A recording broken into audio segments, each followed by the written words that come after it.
지난주는 이제 미국의 FOMC가 가장 큰 이슈였는데요. 이번 주는 미국 중간선거 그리고 미국 소비자 물가지수 두 개의 굵직한 산이 있습니다. 어떻게 이 산을 넘어야 될지 이번 주 시장 전망 투자 전략 세웁니다. 유진투자증권 서울 WM센터 김영재 이사님 함께합니다. 어서 오십시오. 네, 안녕하십니까. 바로 들어가서요. 네. 일단 물가지수 발표가 이제 10월 물가지수가 현지 시간으로 10일 목요일인데요. 네. 전망 내지는 기준점을 어느 정도로 잡고 있어야 될까요? 네, 일단 물가가 당장은 또 이번에도 안 잡힐 가능성이 좀 있을 거로 보고 있는데요. 그렇지만 조만간 잡힐 수 있을 만한 확률은 점점 높아지고 있다는 것이 중요 포인트인 것 같습니다. 그리고 연준도 이제는 고강도 긴축 정책을 폈는데 그 결과를 조금 더 확인하고 싶어하는 분위기가 나타나면서 좀 이번 다가오는 FOMC에서는 50bp 확률이 지금 훨씬 더 높아진 상황인데 간단하게 11월 FOMC부터 현재까지 그 분위기를 잠깐 요약해 본다면 11월 FOMC에서 이제 긴축 속도는 좀 둔화되지만 좀 더 높은 수준의 금리를 더 예상할 수 있고 또 그 기간은 좀 더 길어질 것이다라고 말을 했는데요.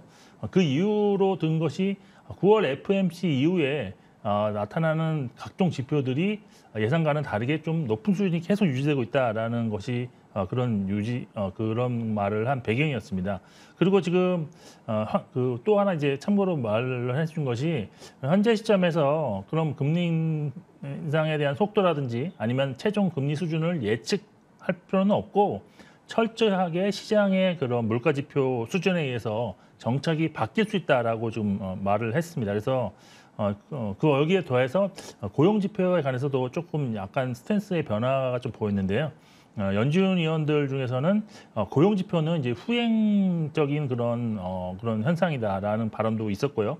파월 의장 같은 경우도 비용 지수를 언급하면서 전체 지수가 좀 견조했지만 그래도 민간 부분만 보면 좀 안 좋아졌다. 그리고 평균 시간당 임금 증가율도 정체를 보이고 있다. 이런 얘기를 해서 고용 지표에 대해서 너무 민감하게 시장에 반응하지 않았으면 하는 그런 기대감이 좀 나타나는 그런 표현을 좀 했습니다.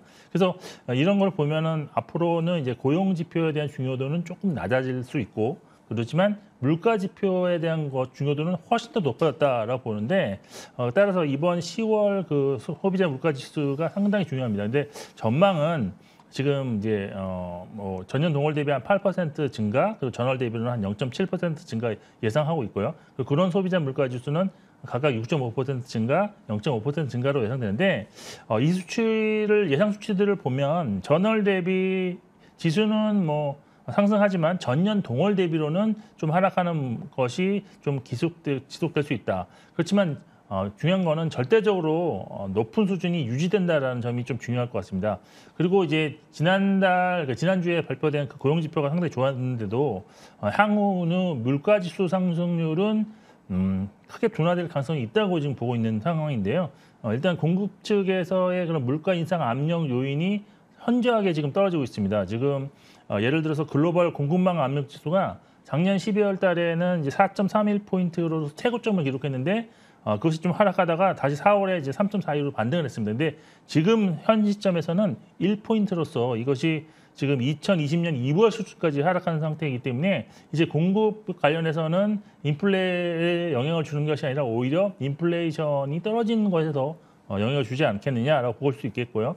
그리고 지금 주택가격도 지금 지난 한 달 만에 1.3% 급락하는 게 나오고 있어서 이게 시차를 두고 렌트비에 이제 반영될 것입니다. 그리고 ISM 제도형 PMI에서 이게 이제 물가 지수에 좀 선행할 수 있다라고 보고 있는 지표인데 가격이라든지 아니면 공급 배송 그런 지표들이 기준점이 50 이하로 떨어지면서 팬데믹 이전 수준으로 크게 하락했다는 점에 본다면 물가 지수는 분명 이제 잡힐 거로 보고 있습니다. 결국 이번에 이제 CPI 지수가 예상치에 부합 또는 조금 상회할지라도 연준의 그 12월 FOMC에서의 50bp 확률이 아주 크게 변동되지는 않을 것으로 일단 저는 보고 있고요. 그렇지만 또 여기에 또 남은 지표들도 아직도 체크해야 될 것이 있기 때문에 좀 더 지켜보자는 신중한 그런 예상이 나올 수 있고요. 그렇지만 오히려 이제 7%대의 전년 동월 대비 상승률이 나온다 그러면 심리적 개선이 시장에 좀 크게 나타나면서 연준 피벗에 대한 그런 기대감은 크게 높아지면서 시장의 상승을 좀 이끌지 예. 않을까라고 예상을 하고 있습니다.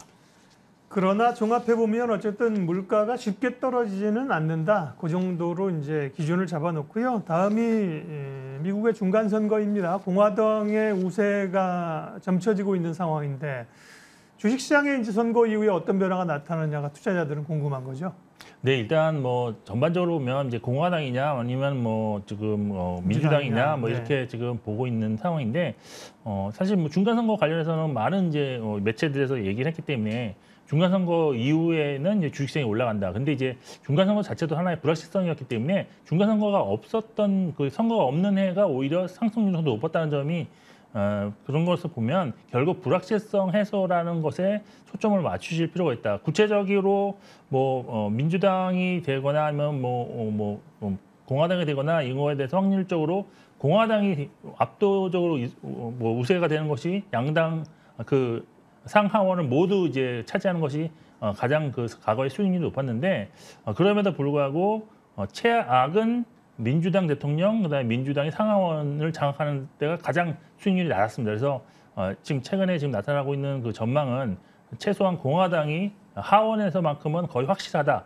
뭐 이런 얘기가 나왔기 때문에 최소한 최악의 상황은 피할 수 있다는 거에 초점을 맞출 필요가 있고 뭐 세부 정책에 관련해서는 사실 그 민주당이 추진하고 있는 뭐 재정 지출 확대라든지 아니면 뭐 친환경 에너지 우선 정책 뭐 이런 것도 있는데 이런 것에 대해서는 구체적으로 어떻게 변화할지는 아직까지 예단할 필요는 없다라고 보고 있고요.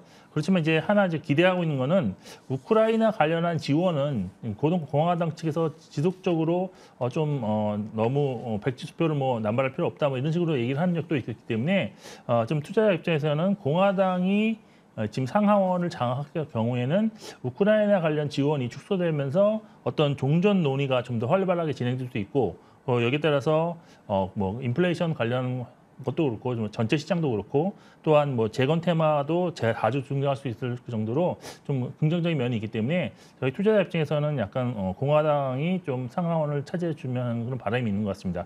그렇지만 이번에 뭐 전반적으로 볼 때 불확실성이 이제 사라진다는 측면에서 보면은 긍정적으로 중간 선거 이후에 시장이 반응할 가능성이 높다라고 개인적으로 판단하고 있습니다. 미국의 중간 선거와 10월 물가 지수 이번 주에 기다리고 있는 핵심 두 가지 이슈 짚어봤고요. 이번 주 전망 그럼 하겠습니다. 보수적으로 보는 분들은 사실 이번 반등은 한 2,300 정도까지 봤는데 지금 2,360이니까요. 네네. 평균치보다는 올라왔는데 2,400은 또 위에 있지만 그리 이렇게 쉽게 달성하기 좀 어려워 보이기도 합니다. 이번 주 그러면 이사님 어떻게 보세요? 네, 저는 뭐 개인적으로 지금 CPI라든지 아니면 중간선거라는 큰 앞두고 있고 그리고 사실 지수가 그래서 약간 조정 국면으로 진입할 것으로 일단 보고 있는데요. 특히 기술적으로 보시더라도 지금 코스피 같은 경우에 이제 30주간 이동평균선이 이제 2,470에 딱 위치하고 있습니다. 그래서 오늘 장중에 그 턴을 터치를 했는데 그렇지만 결국 큰 흐름은 이번 주 그 CPI 결과에 상당히 좀 연동한 흐름을 볼 것으로 일단 보고는 있습니다. 그래서 CPI가 뭐 7%대 정도로 나온다, 10%대가 나온다 그러면 오히려 이번에는 좀 그 저항선을 좀 조금 뚫고 조금 더 추가 상승할 수 있는 가능성이 있지 않겠느냐. 근데 결국 큰 흐름은 여기서 추세적으로 상승으로 전환하기보다는 이제 박스권 상단을 좀 확인하는 그런 수준으로 좀 가지 않을까라고 보고 있는데 그 변수가 좀 있습니다. 변수는 이제 환율과 이제 외국인 매매 방향성이라고 볼 수 있는데 사실 지금 외국인들이 대형주를 지금 지속적으로 매수하면서 주가가 코스피가 이제 코스닥에 훨씬 더 큰 상승 흐름을 보이고 있는데 뭐 신흥국에서의 중국 비중 축소와 관련한 것이 정말 정답이었다면 이것이 한 6개월 정도까지는 나눠서 분할 매수하는 그런 관계로 내년 1분기까지도 외국인 매수세가 조금씩 더 유입되는 모습이 나올 수 있다라고 볼 수밖에 없을 것입니다. 그리고 환율 같은 경우에도 지금 많이 좀 하락한 고점 대비는 많이 하락한 상태인데요.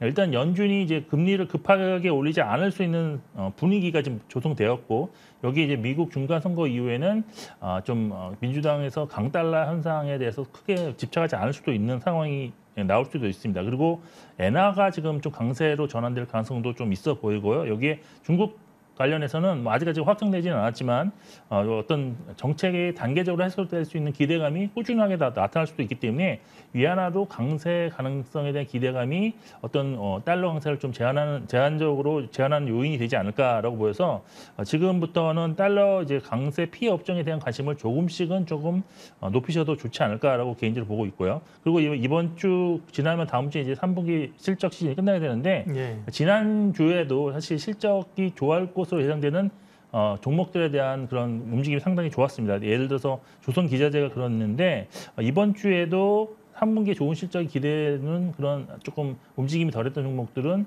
반등할 수 있는 가능성이 있다.